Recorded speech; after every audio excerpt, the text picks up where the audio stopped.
And let's start right with the First Nation people. First Nation people have been in the Americas, some scientists state, between 40 to 60,000 years.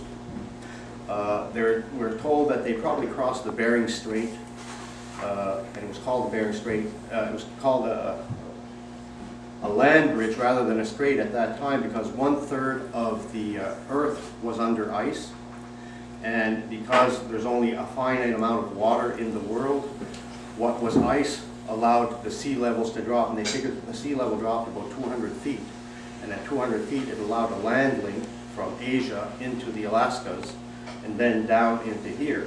And they believe that they used the route that followed like the Rocky Mountains down into the Sierra Madres and down into the different mountain systems to get into South and Central America. And most people now understand that they did not come into this area right away. They followed the game, wherever the hunting went, wherever the things were, they followed to survive. And once the Ice Age started receding, they started following the game back, and that's how they came back into the prairies and into the plains and into the eastern woodlands, and that's what we call our First Nation relatives, people of the eastern woodlands. They come back and they follow the stuff as it went north. And you know, they followed different things like the mastodon was still alive at that time. The buffalo, the big animals are what they kept following. And then I'm going to come right into this area here.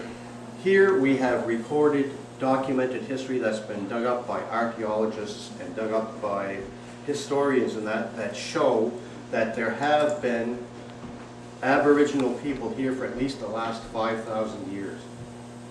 But the Mi'kmaq themselves have oral traditions saying that they've been here at least 10,000 years.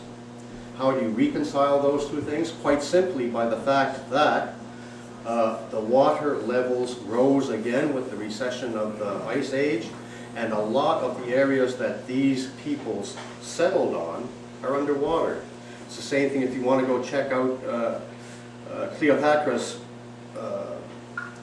palace in Egypt. You have to have a diving suit to see it because the water has covered all that stuff. Well, the same thing happened here.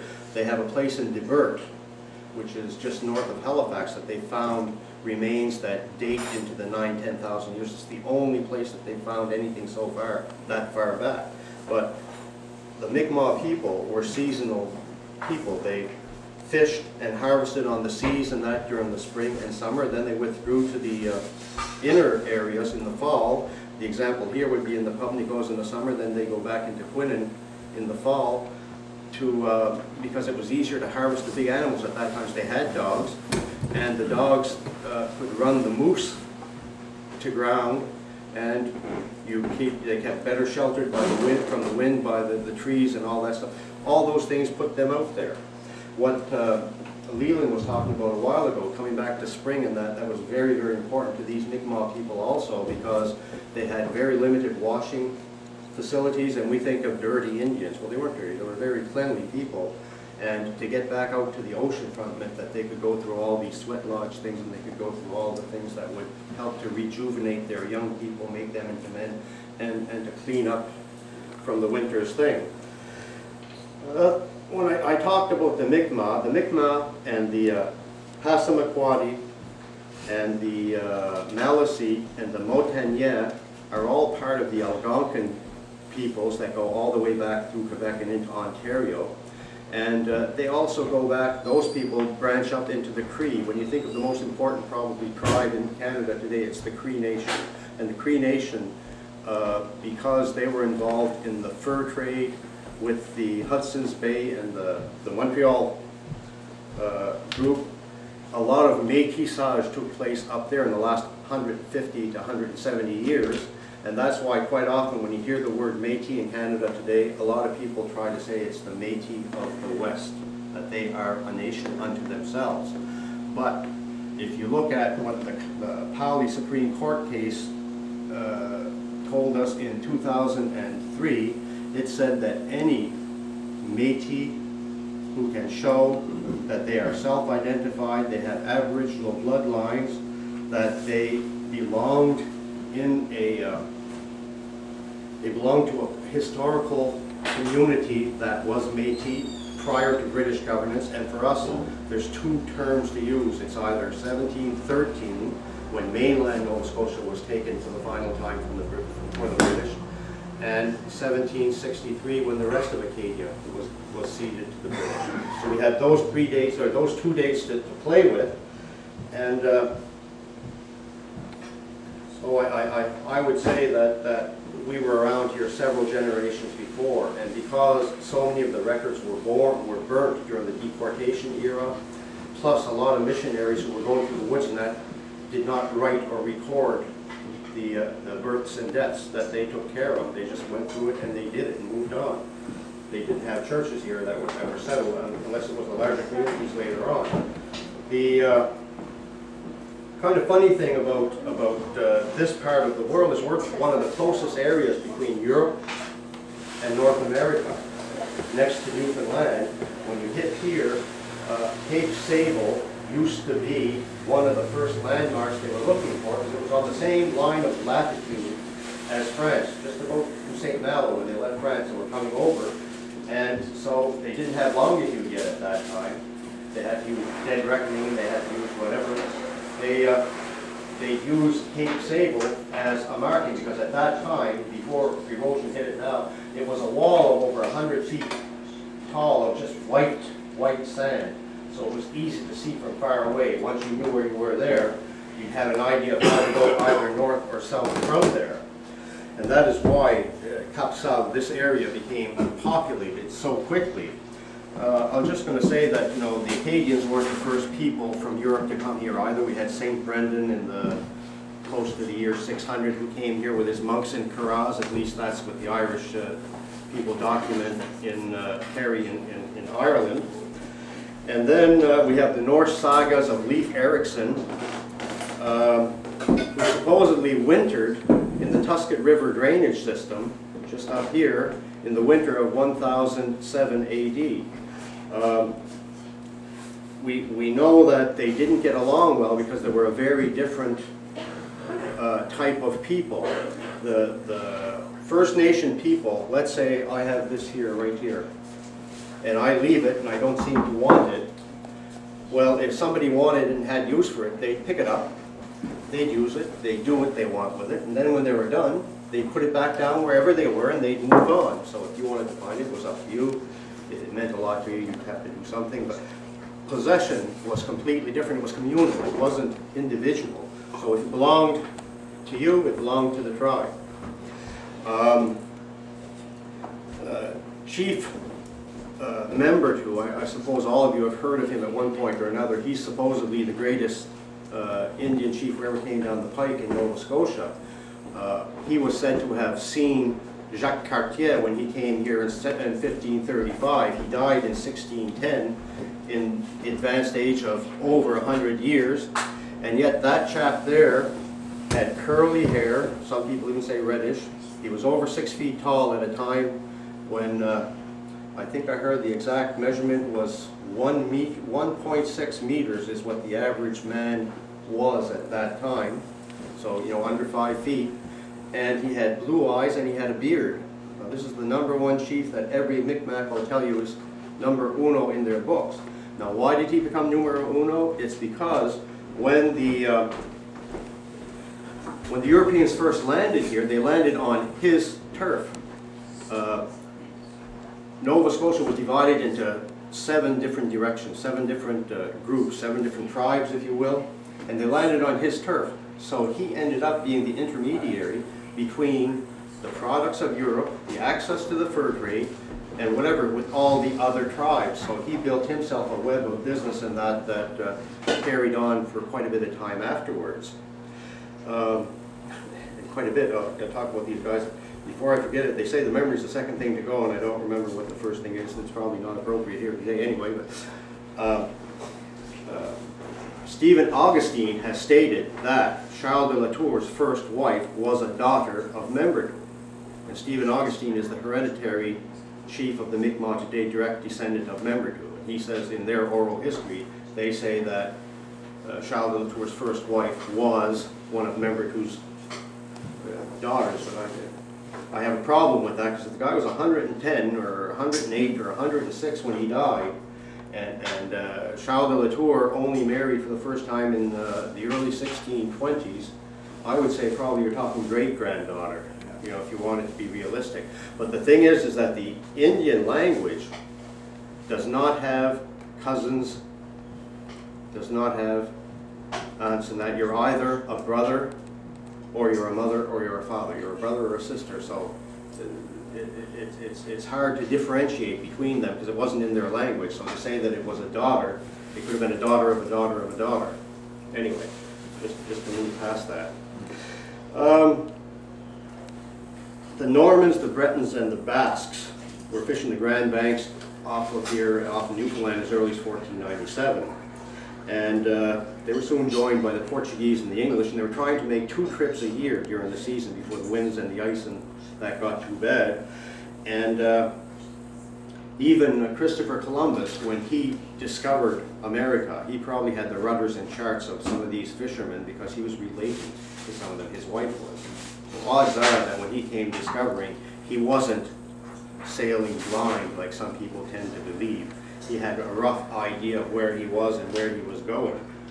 The first fish, they used to salt them and just, they chuck them in the hole, salt them, and take off. After a while, they decided that they had to try some other thing, and that was called morue verte, green fish coming back just salted. And they started having flake stations on Newfoundland and on the Acadian shores where they would dry their fish, and that way you didn't have to worry about it rotting or going bad on the trip back. And there they really started intermingling with the indigenous population, with the Mi'kmaq and the Maliseet especially.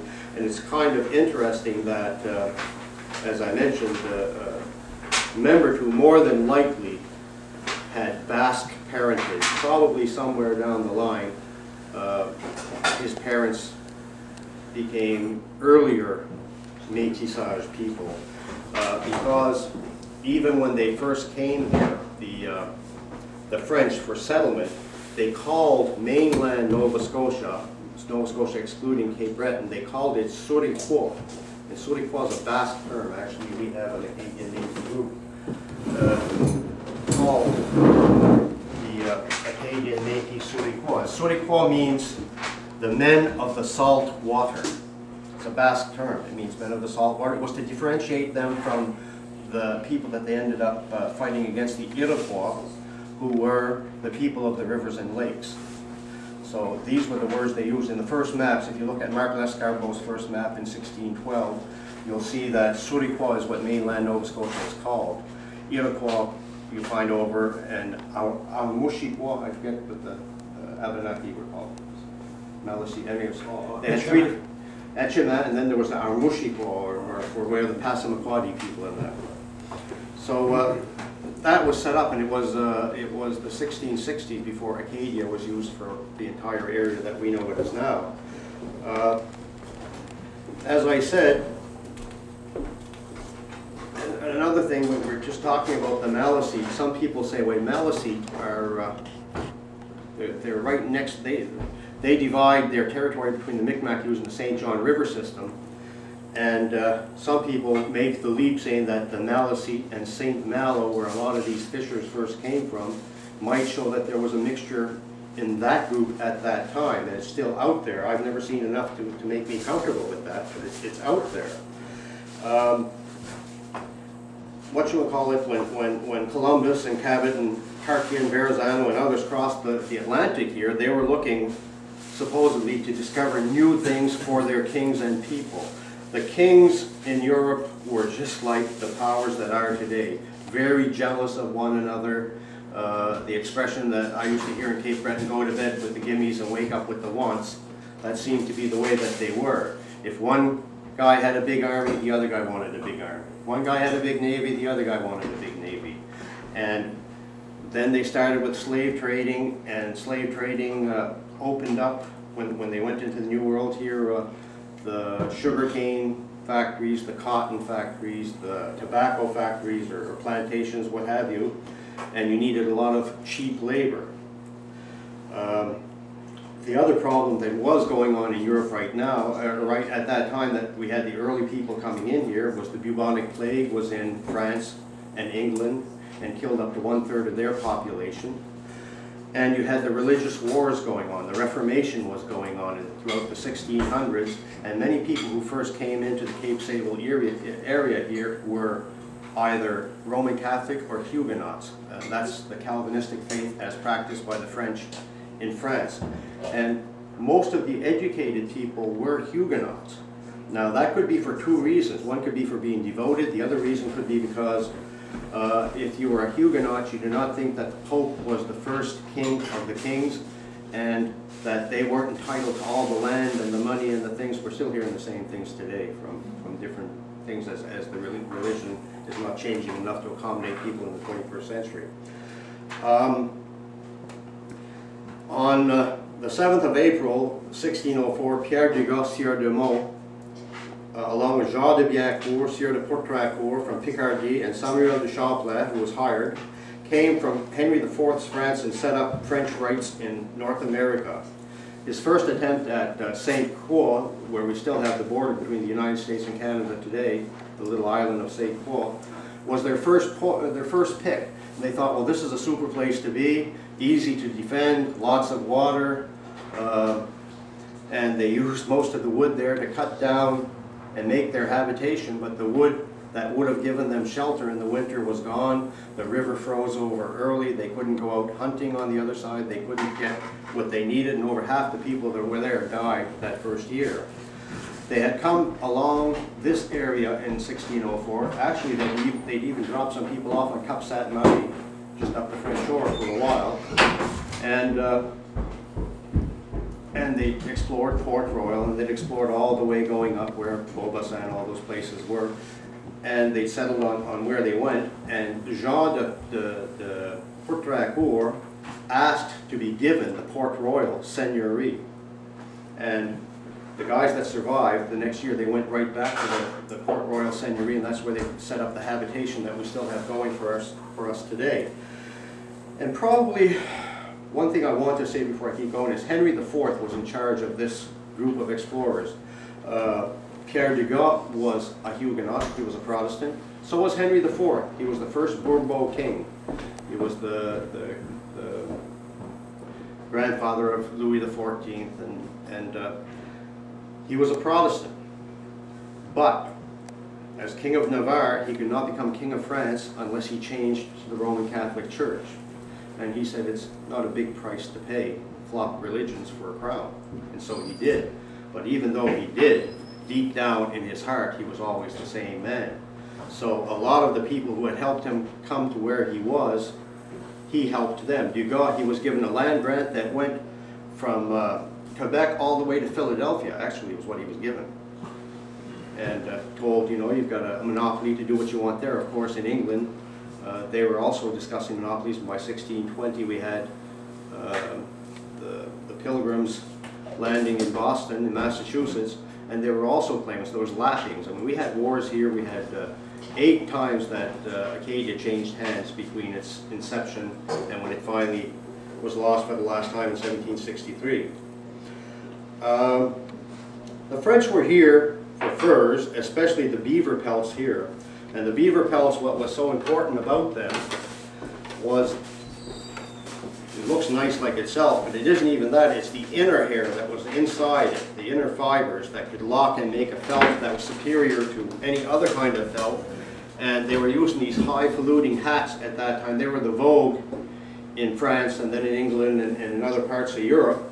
So a sailor, even getting 1 or 2 of these things, could make more money than he made on his 6 months fishing if he went back and brought a couple of pelts. And at the beginning, when they first met the Mi'kmaq were wearing these pelts. And actually wearing them is a good thing also, because it chafes off some of the old fur and leaves the new stuff exposed. So a lot of the Mi'kmaq at the beginning were literally trading all the clothes off their bodies for knives and baskets and pots and all that stuff. But they didn't remain that way. They were quite astute, and eventually they found out that they were selling too cheap. And they readjusted things so that they figured they were getting their fair share at the end. Another neat thing is that the colony of Cap Sable and the colony of Acadia became Catholic because the mother of King Henry wanted to send Jesuit priests over here to make sure that would happen. The Jesuits were supposed to be able, or their main thing was supposed to be to save the souls of all infidels and bring them all into the fold of the church so that they'll all die as Catholics. But that was a hogwash. What they wanted to do was wanted to make sure that the colonies remained Catholic. And they did a heck of a job at that. And one of the ways they did it is that if you were a native and you wanted a rifle, you couldn't buy a rifle if you weren't a Catholic. Even if you had these things, they wouldn't trade you a rifle. But if you were a Catholic Indian, you could get a rifle. And of course, that was the big... This is a 3.5-year-old bear skull that I just cracked coming in here. Those things were important too. If you look at the cargoes that they brought back, the beaver, the natives for a while said the beaver provides us with everything. It provides us with all our food, with all our clothing, with all our pots, our pans, and everything, but it also provided them with the diseases from Europe. It provided them with alcohol, especially brandy, that intoxicated many of these people. It's believed, Daniel Call in his book, We Were Not the Savages, stated that there were over 200,000 Mi'kmaq living in what we call Acadia when the Europeans first came. Well, in 1754, they counted a little over 3,000 Mi'kmaq in Acadia. And it begs you to wonder what happened to all these natives. Well, most of them were killed by the diseases. Influenza, just a common cold, and all those things. They had no antibodies, no tolerance, no whatsoever. So it wiped whole communities out. Later on, the British were, well, they had the Scalping Proclamation of 1744 that hasn't been rescinded to this day. It's still on the books in Great Britain, stating that 50 pounds for a man's scalp and 30 pounds for a woman or a child's scalp. And at that time, an Indian scalp and an Acadian scalp, there was very little difference. They were dark-haired people. All they needed was to bring in, they'd get 55 pounds if they brought the person back as a prisoner. Or they'd get 50 pounds if they just brought the scalp back. Well, how many people can you hold in a little bag and just carry with you anywhere? So they killed them. And they killed many Acadians that way too, because there was a lot of intermixing.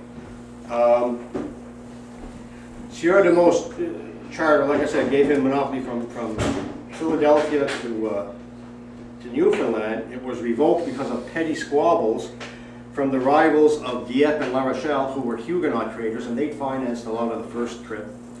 And they were getting ticked off when the Jesuits were starting to come in. In 1609, Biacourt returned to Acadia with his two sons, Charles de Biacourt, Jacques de Salizar, and other members of his extended family include names that are still strong with us today: Louis Hébert, Claude de la Tour, who had been governor of Dieppe, he was also Protestant, and his 17-year-old son Charles. Like I said, Dieppe was a Huguenot city. The soldiers of Christ that were sent with them were Père Enemo Massin and Pierre Biard. And like I said, they were sent here to make sure that this place stayed Catholic. Henry IV, who by most historians might have been one of the most enlightened kings in Europe, was assassinated by a monk in 1610. And Maria de Medici, family from Florence, they ended up taking over. And in 1613, they revoked the charters that were here. We had little trading posts here. We had them in Lourmarin, we had one in Port Latour, we had one in down by Yarmouth, in Chabot, yeah. And they had one up in the Port Royal area, of course, and they had one up in the St. John River system. The reason they came down here was because there weren't tons of ships and supplies coming. They weren't guaranteed what they were going to get, so they could hail fishing boats off the banks or off the shores, and they could send their cargo back or people back with them to change. Like some of them were indentured servants who had 3-year contracts, and when their contracts were up, they were given the choice of either staying or going back. At one time, most people thought that they stayed, that they went back, but it seems that a lot of them stayed. By looking at the names that we see on the first census of 1671, we find that many of the names of the early ones are still here. I would love to find, and I'm sure it's somewhere in France, I would love to find a list of the people that were hired by the Biencourts and then by the Latours before 1636. I would love to find that, because then we'd have a real good microcosm of what the early families were prior to 1636, which is the date that most historians call the beginning of Acadie. 13 women came on the ship in 1636 with Isaac de Razilly. Whatchamacallit, at one time, Charles de Biencourt died young at 25 years of age, and he left his fortune being what he had here in Acadia, to his cousin, Charles de Latour. And Latour at that time wrote to Cardinal Richelieu and Louis XIII of France and said, I am here living with the people of this land. He never called them savages, because he thought that was a derogatory term. He called them le peuple du pays, people of this area. And he said that he was in the process of making a new people, which is what they wanted originally. But what happened was that a little bit of too much royal blood seemed to be mixing with these pays du peuple, pays du monde, and they started changing that. He'd asked Louis XIII and Richelieu to confirm his role as defender of Acadia. He got his wish, but they also gave the main job to Isaac de Razilly, who's the chap who landed in La Havre in 1632 and started making that place the capital of Acadia. But he wasn't here very long. The person who replaced Razilly after he died in 1636 moved the capital from here to Port Royal. That was Charles d'Aulnay de Charnisay.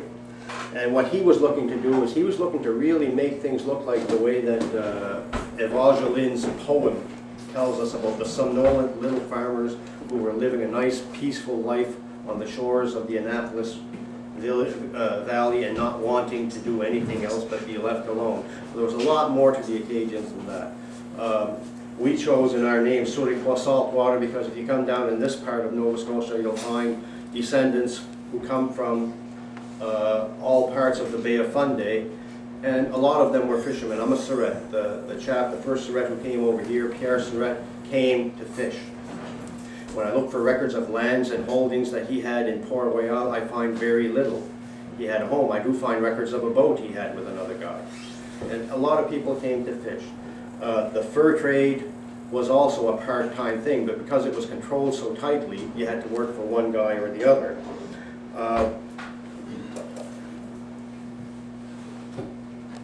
I'm going to get right back to Charnisay. Charnisay replaced Razilly, and so all of a sudden you had a war between the two Charles, Charles de Latour and Charles d'Aulnay.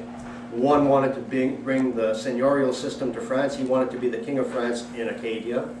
The other guy wanted to run a profitable fur trading industry with posts here and there, and he wasn't looking to lord it over the natives. Rather, he was working in harmony with them.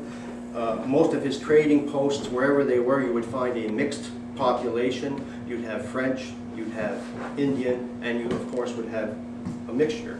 If there were no women here, absolutely, before 1636, and children are starting to pop up, it begs the question who the mothers were. Even if you don't have a recorded history, it doesn't take a biological engineer to figure out that things were going on. Charles de Latour's first wife gave him one son and 3 daughters that we know for sure. One of the daughters married and stayed in Acadia. The 2 others became nuns in France. One of them well known for her singing voice and sang before the Pope and the kings and the queens and what have you. So we did have these people of mixed blood going back and forth. If you were rich in the New World, you could afford to send your people back home for education. But there was nothing to stop you from sending, if you weren't rich, if there was a ship going back and you wanted to send someone back with you or go back. And I'm going to use, for example, Radegod Laubert. Her father's name was Jean Laubert. It's very strong in the Mi'kmaq oral tradition that she was Mi'kmaq, which means her mother was Mi'kmaq. I believe they have records in France showing that she was baptized there in 1611. And so some people say, well, she must be French. But it would have been nothing new for someone to want to go back to France, introduce his child to his mom and dad. And of course, the way that the Acadian people were is quite reflective of the way the French people were. If I got home with a new wife and a young child, the first thing that my mother would say is, you've got to get that baby baptized. The first thing she would have said, you've got to get that baby baptized. So the baptismal record is there of her being baptized, and yet she came back here and married into the Blanchard family and became one of the matriarchs of Acadia. The fighting that went on became really nasty because what they did is they made the two Charleses, they made them joint governors of Acadia, and they put one guy's capital in the other guy's land. So Charles de La Tour, who had the New Brunswick territory in that, was given Port Royal as his capital, and D'Aulnay was given just the opposite. So these guys were supposed to be able to go check the other guy's fur trade and split the money and all that, and of course it doesn't happen. And Charles de La Tour, like I said, was both.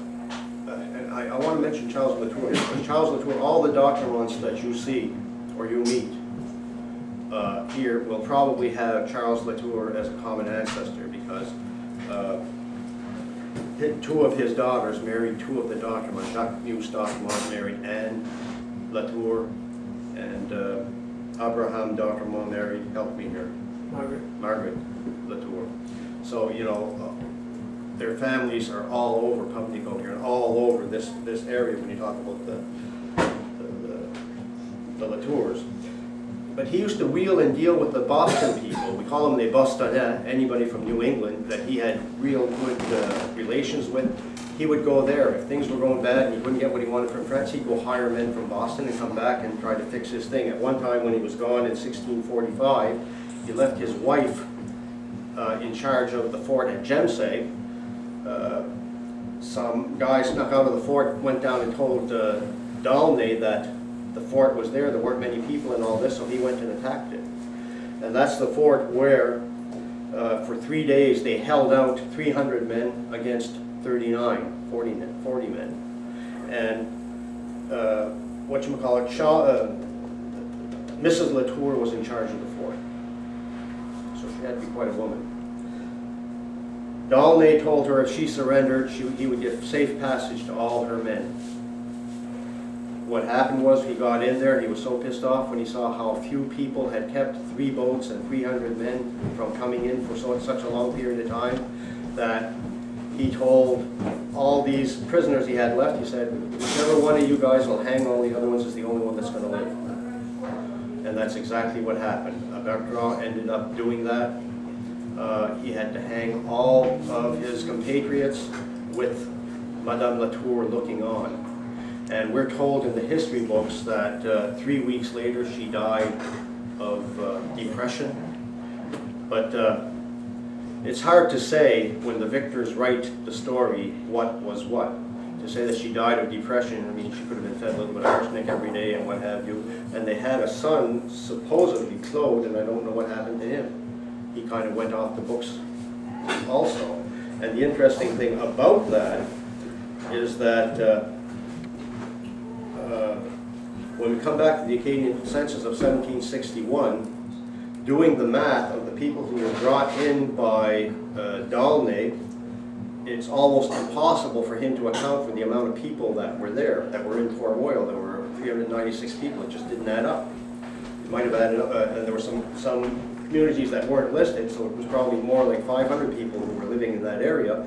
And the heck of it was that it just couldn't happen, because from 1754 to 1769, Britain controlled Acadia. So there were no people coming from France in at that time. So the people who were here before 1654 were pretty well it. And it's believed that a lot of the soldiers in Jemseg had young wives and young kids, and these kids were brought over to Port Royal to be raised as part of the quota of settlers that he needed to keep his monopoly. One thing,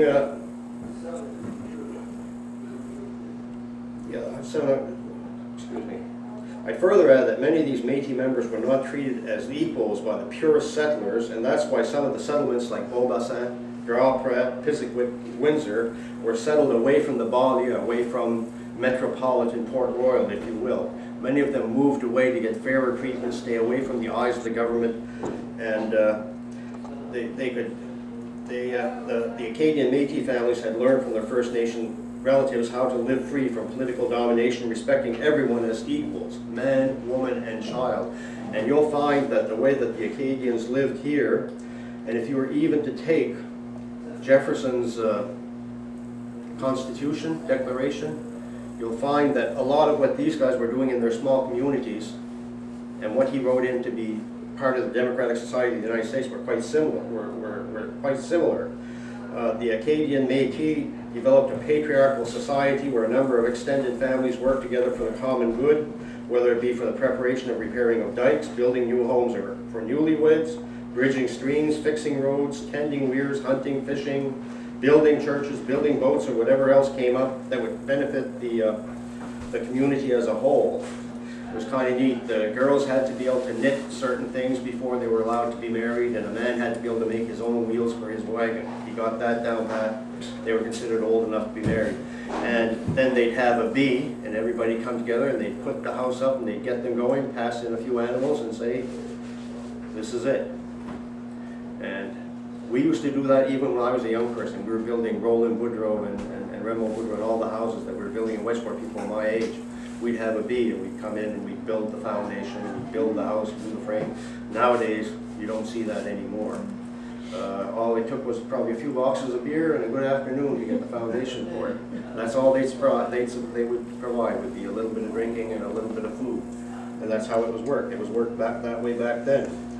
Getting back to Charlie de la Tour, as I said, in the end he survived. D'Aulnay was in the Dauphin River system in 1650 in a canoe going to check some land with one of the First Nation peoples. And the canoe tipped. Some people say he caught pneumonia and died. Some people say it was an accident. Other people, the First Nation people, have a tradition that he had kicked this guy, this Indian, 2 or 3 days before the accident took place. The Indian never had a problem. He didn't have a scrape when he came off the canoe. And we were talking about it the other day, Paul and I. It looked like he was probably trying to grab him. He might have been holding his head down to make sure the job was done right before he brought him back on shore. Indians, the First Nation culture, one thing that is very strong with them is revenge. It always was a thing, revenge. I'll get you back. You get me, I'll get you back. So that could have been payback. Charles de la Tour, after Jemseg and his thing was gone, he went up to Quebec. He was treated like a king by Champlain. Stayed there until the drowning of Charles. Then he came back and he got his way back into good graces of the king and queen and took over the Acadia again. But by doing so, he had to marry D'Aulnay's widow. Jeanne Motin had 8 children with her first husband. They all went back to France. And then this guy here, Charlie, was 60 years old at that time. His wife was 30. She'd already had 8 kids. And before he died, when he was 66 or 67, she already had 5 more kids. So there were 5 little Latours floating around here and spending a fair amount of time with the Muse doctor and my children, and that's why in the end, of course, they married. I also want to mention the other son. I mentioned Jacques, and I mentioned Abraham, and I traced descendants from them. The other son, Philip Muse Doctor II, married twice, and each time he married was to a Mi'kmaq maiden, whose descendants are all Acadian Métis, even though some live on reserves. If you go up to Bear River right now, you'll find that for many years Frank Muse Jr. or Frank Muse Sr. was the chief of the Bear River Band. Now it's his sister Teresa, young Frank's sister Teresa, they know full well that they're close families with the Musee Doctormonts in this part of the world, and they accept it that way. A lot of the other First Nation people don't, and it's just turfing. They're afraid that their money will be cut if things happen that way. In order to be considered First Nation, you must be able to show 12.5% Aboriginal blood in Canada. And I've talked to some of these people on reserve, and I say, well, you know, we're cousins. We go to the same bloodlines way back, and they say to me, no. Deborah Robinson's sister, daughter in one case, and no, we're 100% Nipmuc. You get 100% Nipmuc, and that's the way the Canadian law writes. If you're on the reserve, you're 100% Aboriginal. No matter if you only have 12%, there are some there with only 6 or 5% or none. If you're on the reserve where the reserve was certified and they accept you, then you're 100% Nipmuc. Our people here, the Philip Musee Doctormont family, they decided a long time ago, and I have ancestors on both sides, I believe it was Benoni and François Musee who decided that one group, the people descended from Jacques Doctormont, would keep the Doctormont name, and the ones descended from Philip Musee Doctormont would keep the Musee name. So that's how those two names appear here, and they're so strong in all parts of this area. The only other thing I wanted to just mention to you today is the fact that, I showed it to you, there are some of us who felt that the only way that we could walk tall in accepting our Aboriginal roots was to form and maintain an Acadian Métis association. So we have done just that. We've set up the situation that states that we are, and we represent the Acadians. The Acadians in themselves are Métis, the vast majority. If you go through the bloodline system, you'll find somewhere down the line in the chart, you'll find that Métis blood, Aboriginal blood exists. And in this part of the country, especially, we have the Musee bloodlines that are very strong. And we also have the Poche lines. All the children of Jean-Baptiste Poche, Dominique Poche, all the sons of Jean Potier and Marie Doucette are of Métis extraction, because they go back to Philippe Pinette and Catherine Hébert, and Philippe Pinette's mother was Anne-Marie Mi'kmaq, the same Mi'kmaq who married René Rabot right after her first husband died. It's the same man, same woman. So you'll find that throughout here, more and more and more, the historians are stating that there are a lot more